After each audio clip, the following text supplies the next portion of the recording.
Sa 6th floor pa lang kami, sabi ng alaga ko, Auntie, hindi ko na kaya. Hindi ko na talaga kaya tumakbo. Medyo kabado pa po dahil dun sa nangyari kahapon. Pero medyo okay na kahit papaano. Pwede mo po ba ma-ikwento sa amin kung nangyari? Kahapon po kasi walang activity yung alaga ko. So kami lang yung nandun kasi yung parents niya, yung employer ko, nasa trabaho parehas. Tapos yung alaga ko at saka ako, may kasama kaming popo. Pero yung popo, may binili saglit sa baba, sa market. So kami lang naiwan na dalawa. Nanonood yung alaga ko, nasa kusina ako naggagawa, That nagtatrabaho. time ilang bata po yung kasama mo? Isa lang po kasi yung isa nasa school. So bali dalawa yung alaga Opo. mo, isang Opo, isa lang. Tapos po walang fire alarm, wala kaming tahimik, ganun. Kasi sarado po lahat.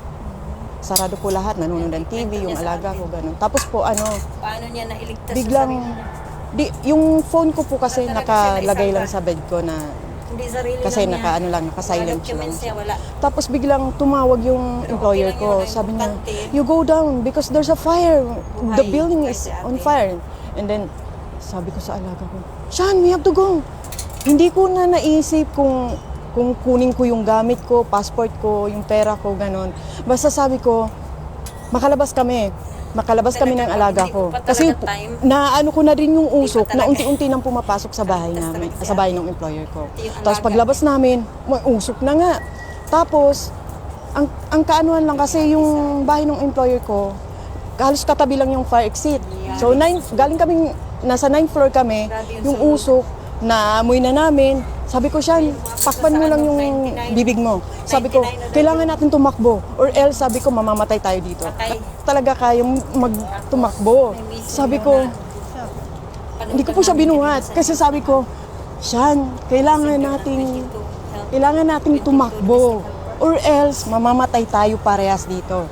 Matatrap tayo dito at mamamatay tayo dito. Sabi ko gano'n. Pagkasabi ko noon, biglang, okay auntie, let's go.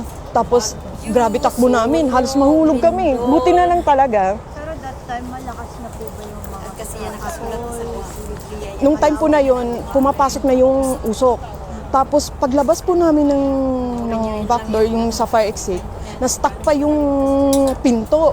Kasi nga, hindi naman siguro ginagamit madalas. Kaya, Sama yung alaga grabing pilit ko yung grabing pilit kong pagbukas sa talagang na-stuck. Tapos pag nabubukas, Diyos ko bumungad sa amin yung apoy, nagbabagsakan na yung mga wala yung Sabi ko, Sean, takbo. Sabi ko gano'n, huwag mong titingnan yung paligid. Sabi ko, takbo lang tayo. Hindi ko alam kung paano kami nakalabas dun. Kasi may bumabagsak na sa akin, ginaganon ko lang. Awan ko kung paano ko na Basta bumabagsak na yung apoy sa amin. Sabi ko, Sean, takbo lang ng takbo habang umiiyak kami dalawa. Takbo lang, sabi ko gano'n. Oh.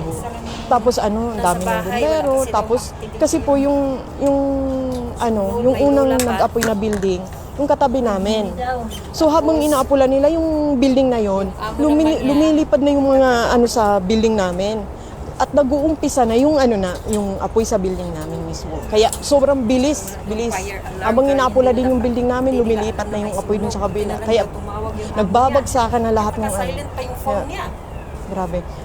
Amang tinitingnan ko yung sabi ko, yung gamit ko. Pero okay lang kasi sabi ko, at least safe kaming dalawa. Kaysa naman kami natusta dun sa loob.